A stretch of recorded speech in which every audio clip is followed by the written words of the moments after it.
the duties of the heart. It's called the Gate of Trust, and that's in the book Duties of the Heart, was written by Rabbeinu Bachye about 1,000 years ago. Rabbeinu Bachye Ibn Pekuda, 11th century. So השער הרביעי, שער הביטחון, והביטחון על האלוקים יתברך לבדו, אמר המחבר, מפני שקדם מאמרנו בחיוב קבלת עבודת האלוקים, ראיתי להביא אחריו משהו צריך יותר מכל הדברים לעובד אלוקים יתברך, והוא הביטחון עליו בכל דבריו. In order to serve Hashem properly, עבודת האלוקים, he says the number one thing that we need is bitachon, is the trust in everything that he tells us. בעבור מה שיש בו מן התועליות הגדולות בעניין התורה ובעניין העולם.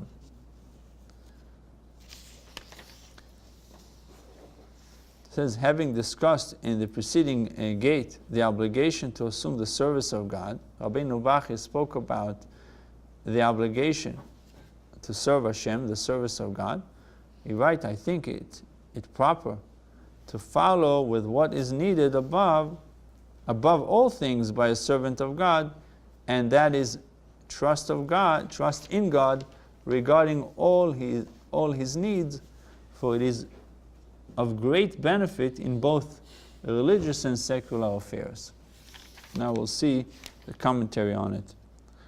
Rabbi Avram, son of the Rambam, writes, son of the Rambam, Moshe ben Maimon, his son, Maimonides, his son Rabbeinu Avraham, writes that trust in God may be exalted and blessed. Trust in God may he be exalted and blessed, is one of the choicest character traits we can have. In other words, you have a choice whether to have it or not. It's something that you decide. Everyone has belief in God, as we learned before, but not everyone has trust in God. So that's something that you can choose.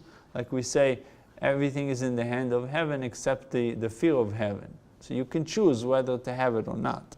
So it is in fact one of the foundations of the Torah, and therefore we find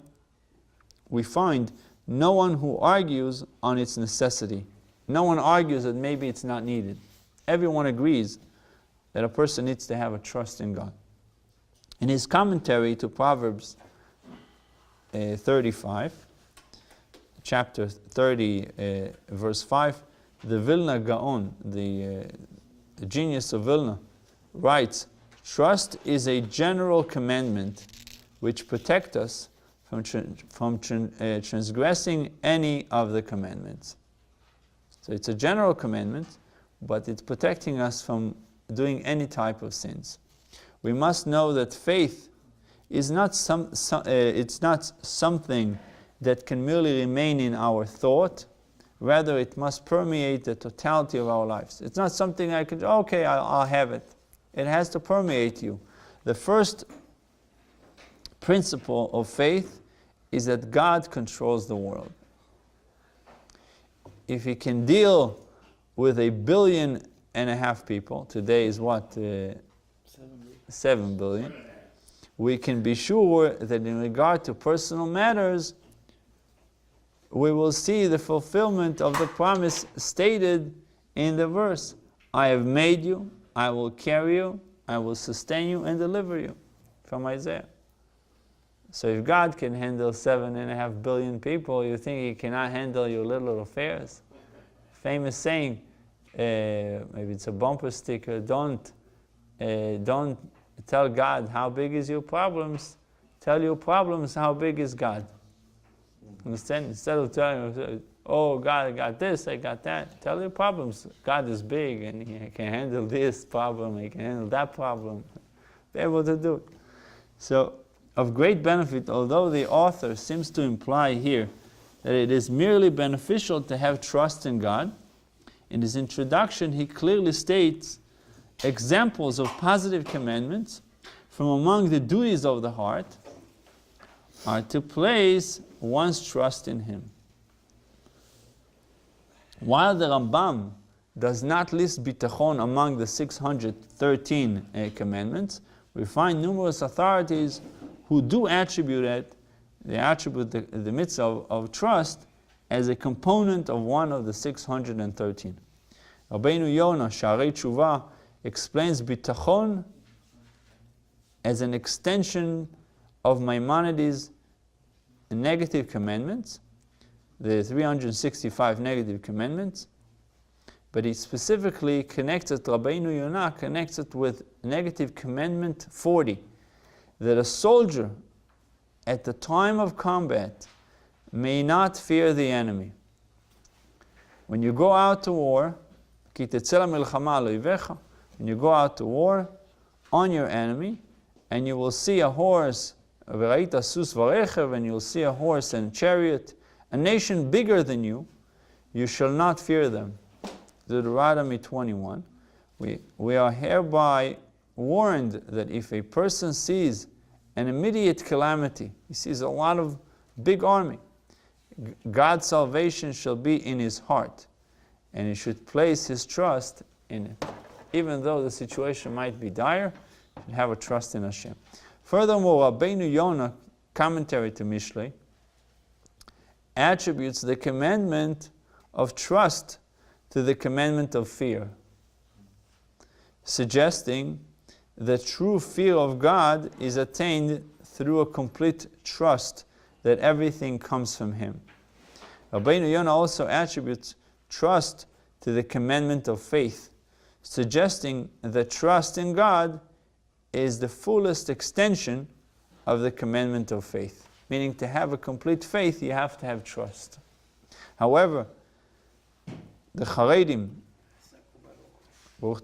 commandments dependent on thought, 21, cites opinions that bitachon is needed, or the bitachon is indeed one of the 613 commandments.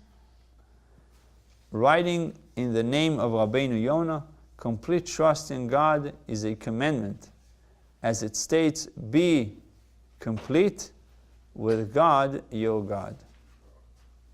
Likewise, Charedim continues, the Rambam, addendum to Rambam Positive Commandment 8, also writes that the above mentioned verse is a positive commandment not to seek the future from astrologers or the like. A person is not allowed to go to astrologers and try to figure out the future.